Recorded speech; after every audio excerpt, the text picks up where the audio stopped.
Well, hey everybody. One of the things that we've done today is we've went out shopping for stuff over there in the Philippines because we want to get these ballot buying boxes sent as soon as possible so they can be on their way and hopefully get there around the same time that we do upon our return there. But we went to go get things like bed sheets, pillowcases, mattress protectors, memory foam, which we still have not got yet, sets of towels, hand towels, bath towels, hand towels, and washcloth sets for not only ourselves but down in those guest rooms and all. And these things are really pricey in the Philippines. Our goal is to spend more time over there and less time here and have less stuff here to worry about. But we will still return here annually, even just for a little while. And we want less to worry about when we do come here, that it's not just about working here as well. So we're trying to go out of the all-time working mode into a little bit more we can get out and enjoy mode. And so, you know, you set a goal for yourself and you try to plan that. Well, I'm 53 years old right now. I'll be 54 at the end of this summer. And so I'm about 10 years ahead of the curve of what a lot of people are when they're trying to retire and all. I've actually been semi-retired to some point for several years now, I guess for about a decade now.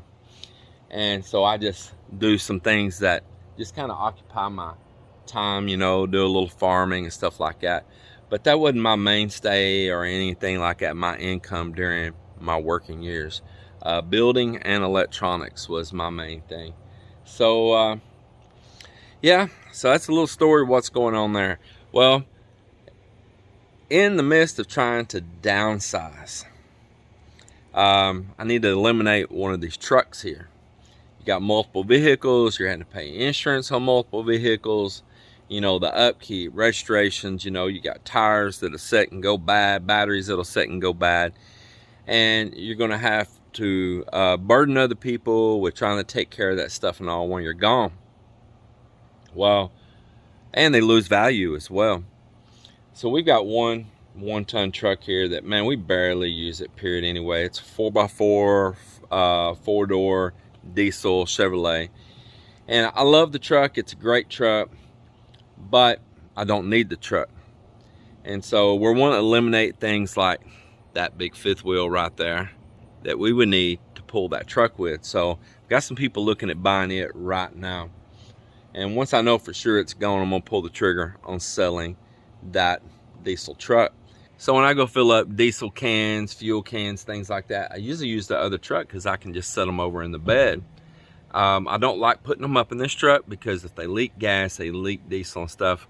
We kind of camp in this truck and we road trip in this truck. You know, we've got it all set up for a mattress in the back and all of our little cooking, camping gear, and, you know, everything. So we don't really want all that stuff leaking, leaving oil residues and stuff in the back of this truck.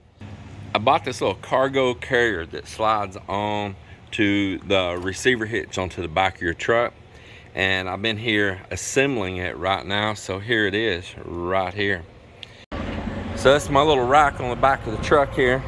But look here, it came out to like $147. In Gas Buddy, this is the cheapest place we could find, which was $479.9, and the place near to our house, all closer to us, was $5.49 per gallon for diesel. Man, oh man. And I tell you what, my hay's not that thick. I'm gonna be spending a lot of time just driving the tractor over ground that's not rolling that many bales per acre, you know. So you're just doing a lot of driving for nothing. And this ain't even enough to do it all. I'm gonna have to have way more than this to do it all. And the hay's not even gonna be worth rolling it. It's not that great a hay anyway. Well, we're selling these old jet skis. They're gonna be gone. Another thing out of our way. And got a gentleman here, it's buying them, man. I sure like his truck, boy. Is that Tacoma a good looking truck or what? You mind me videoing your truck, man? I don't mind at all. Man, all you know what a Toyota fan I am. So yeah, that is one beautiful little ride right there. Tacomas are the bomb now, I'll tell you. If I replace my Tundra over here, that's what I'm gonna replace it with, is either a Tacoma or a 4Runner. So I said we come home to get rid of stuff, so we're here to get rid of these old jet skis too. And this one actually, I was showing him, it cranks right up.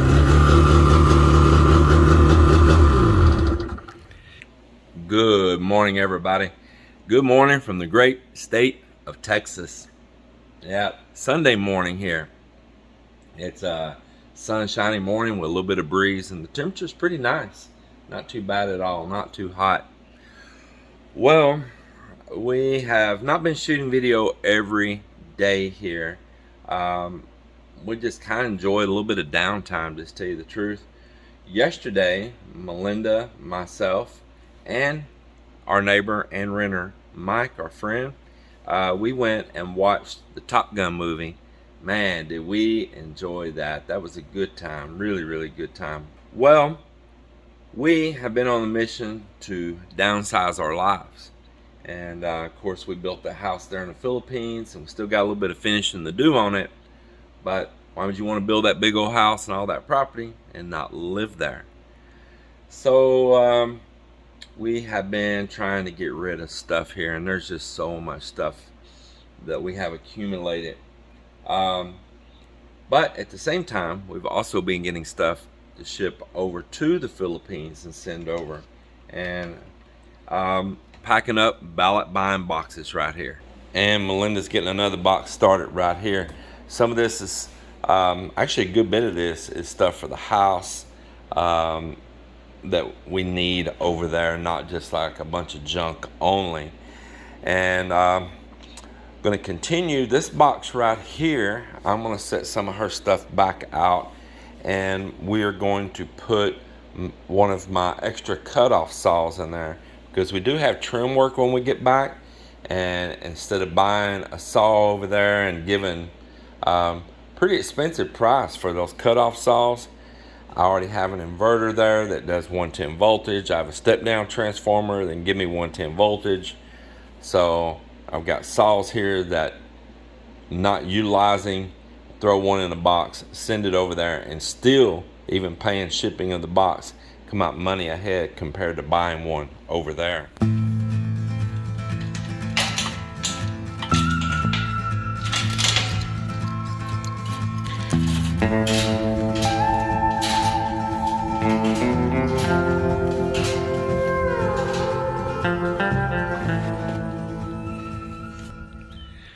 Well, I have a little bit of news about the farming operation. You can see here I've got the hay cutter on the tractor, and I had started laying down some fields. They said it's been a drought pretty much all winter long while we were gone. Very little rain came in the spring. My hay did not do very good. Didn't do very good at all. Spent a bunch of money on fertilizing seed, and didn't get much out of it because we had dry winter and hard freezes, dry spring, and record and near record breaking temperatures in the month of May, and it wreaked havoc on having hay fields, and all that money, time spent and wasted. And I got out here and cut these lots right here by my house, almost more as a mowing than trying to bale hay, because it's just the diesel prices are so high. The time you spend running over a field with a cutter, then a rake, and then hay baler, and then come back over with a tractor loading the hay, moving off fields. That's 4 trips that tractors are going all over the field. A lot of diesel for very little hay, because there's just not much there to accumulate up. It's not very thick, it's not very tall. It's been a very bad winter and hay season for this spring, and it's gonna be the straw that broke the camel's back, as they say. Literally the straw that broke the camel's back. And I guess today I'm the camel. Yeah, I'm giving up a farming operation. It's not like an easy choice. I've had all I can take, but the ticket prices to come back from the Philippines are really high now, and so just for our round-trip tickets to come here and then go back. We're gonna be pretty heavily invested. Some geese flying over.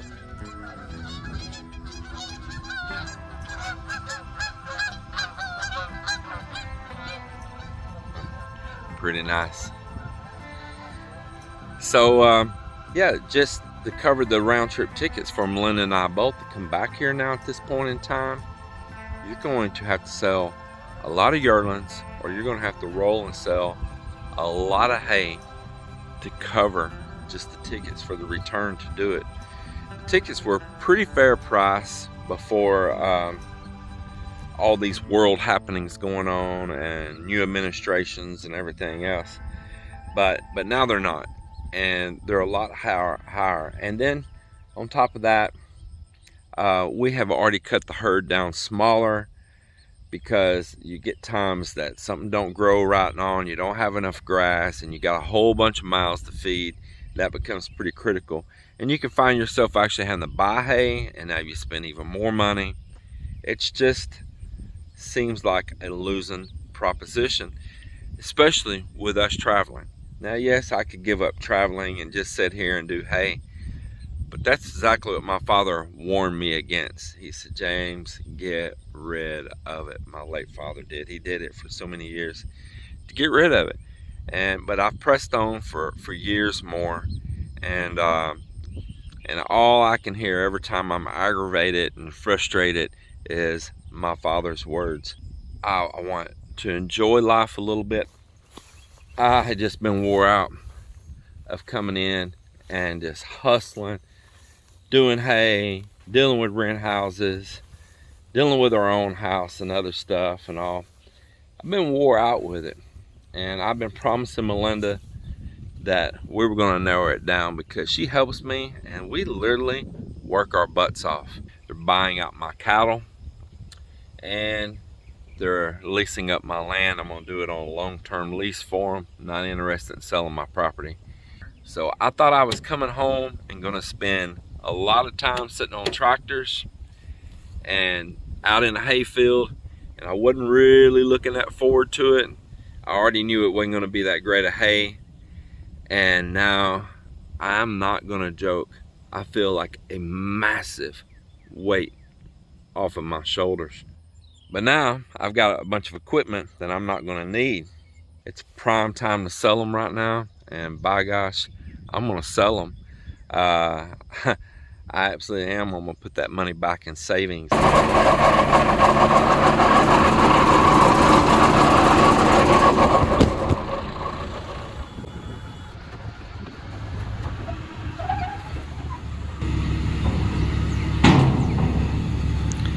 There it is. We can throw all the crap we don't want and that we can't get rid of right there in that dumpster.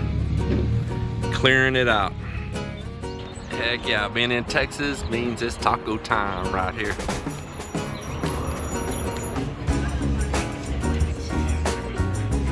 I know this plant. We have like this in Philippines. Yeah, hibiscus, yeah. It is. We cook one for make a sinigang. And they use it to make this tea. Yeah, we use this one to the leaves. The leaves we use that one, and we cook for, instead of tamarind, we use this one natural as a sinigang, and it's really good though. Well, here's your opportunities. You can make two different drinks. Yeah, that is with the flour to make a tea for that.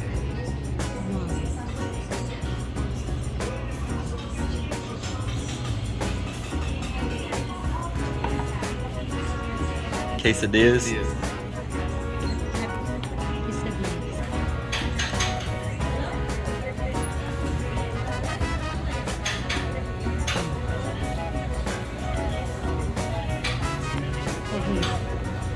It is so good.